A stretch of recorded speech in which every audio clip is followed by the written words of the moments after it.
What did Josiah do to restore true worship in Jerusalem and Judah? This is the question we seek to answer today as we continue our verse-by-verse study of the book of 2 Kings on Walking Through the Bible. The glory of his cross. Today we're going to be discussing 2 Kings chapter 23, verses 1 to 9. But before we do that, let's read the passage. If you have a Bible with you, turn to 2 Kings chapter 23, verse 1. But if you don't have a Bible, don't worry, just follow along with us on the screen. The version that we'll be reading from is the New King James Version. So 2 Kings chapter 23, beginning at verse 1. Now the king sent them to gather all the elders of Judah and Jerusalem to him. The king went up to the house of the Lord with all the men of Judah and with all the inhabitants of Jerusalem, the priests and the prophets and all the people, both small and great.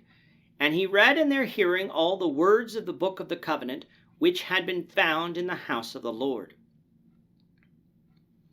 Then the king stood by a pillar and made a covenant before the Lord, to follow the Lord and to keep his commandments and his testimonies and his statutes with all his heart and all his soul, to perform the words of this covenant that were written in this book. And all the people took a stand for the covenant. And the king commanded Hilkiah the high priest, the priests of the second order, and the doorkeepers, to bring out of the temple of the Lord all the articles that were made for Baal, for Asherah, and for all the host of heaven. And he burned them outside Jerusalem in the fields of Kidron. And he carried their ashes to Bethel. Then he removed the idolatrous priests whom the kings of Judah had ordained to burn incense in the high places in the cities of Judah, and in the places all around Jerusalem, and those who burned incense to Baal, to the sun, to the moon, to the constellations, and to all the host of heaven.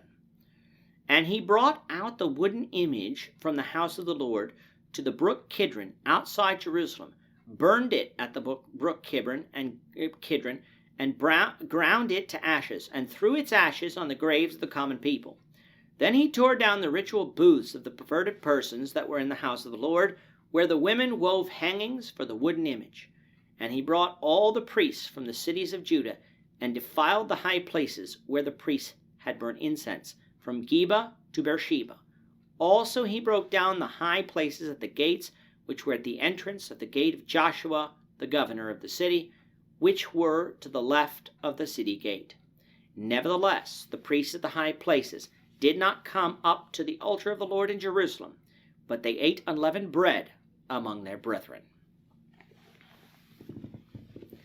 King Josiah has now been reigning for about 18 years, bringing our timeline down to about 622 BC. He is a righteous king like David was righteous, and thus not only was he righteous himself, but he was going to ensure the people were righteous too. To do this, he was destroying the high places, the idolatry, and the false worship that Judah had been participating in since after the days of Hezekiah. However, when we read that Josiah did these things, we must realize that things take time. First of all, Josiah began to reign about age 8, and as such, his edicts in this regard probably didn't carry the same amount of weight until he was old enough to reign without a regent. But during that time, Josiah was growing closer to God, something necessary to do if he was to lead the people to God. 2 Chronicles 34 would tell us that this restoration began in his 12th year, or about the time he was 20 years old. By the 18th year, his attention turned specifically to the temple in Jerusalem.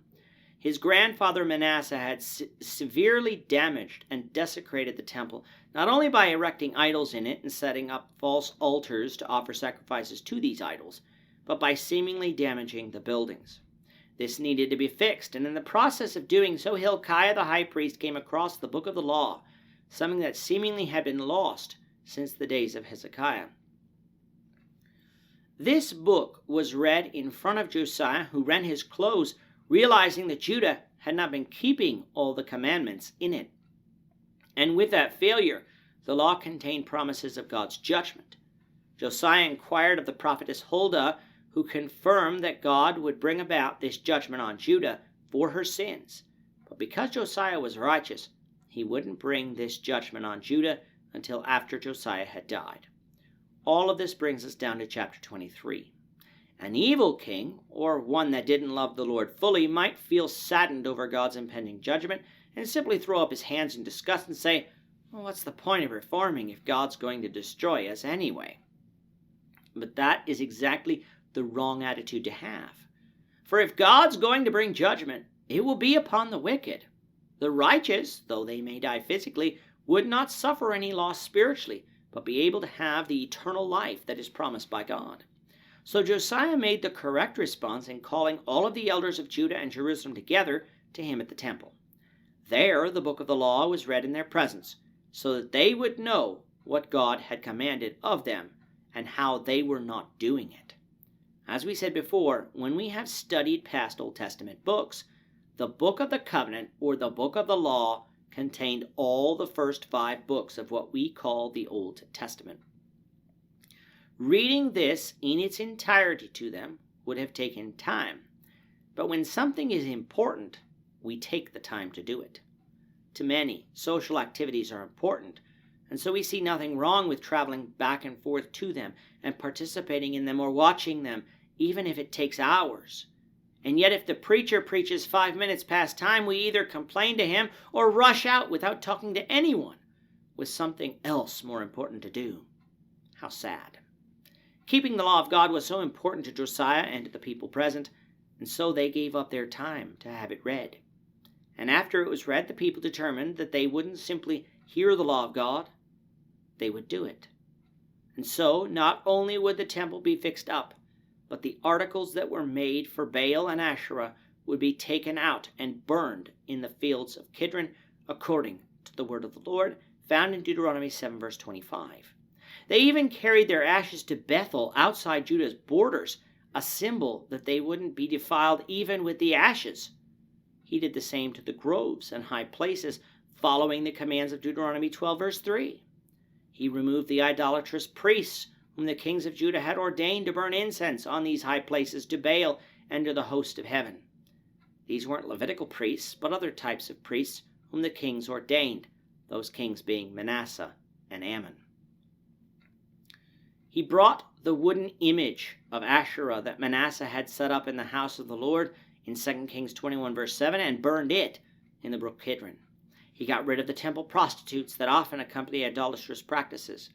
Basically, if it had anything to do with idolatry, Josiah got rid of it completely, following the commands of God found in the book of the law. Expanding it outside of Jerusalem, any of the Levitical priests who had been living in the cities of Judah, he brought to Jerusalem. Why? The inference here is that these priests were the ones offering incense to Jehovah on the high places that Josiah was likewise destroying, and so by having them in Jerusalem, it would remove any temptation either among the priests or the people to re-erect these high places. Now these priests were not allowed to work in the temple of the Lord because they had defiled themselves. However, following the commands in Leviticus 21 verses 21 and 22, they were provided for from the priestly revenues. Now you might think that Josiah had done a lot already, and he had. But there was more to be done, work that we'll discuss further, the Lord willing, in the next lesson. With that, our time is up for today. The Lord willing, we hope you'll join us for tomorrow's discussion of 2 Kings chapter 23, verses 10 to 18, as we continue our walk through the Bible, one verse at a time. Thank you for watching today's episode. We hope that you found it edifying and ask that you not only subscribe to our channel and podcast, but that you like and share this episode among your friends so that the saving gospel of Jesus Christ can go out to the whole world.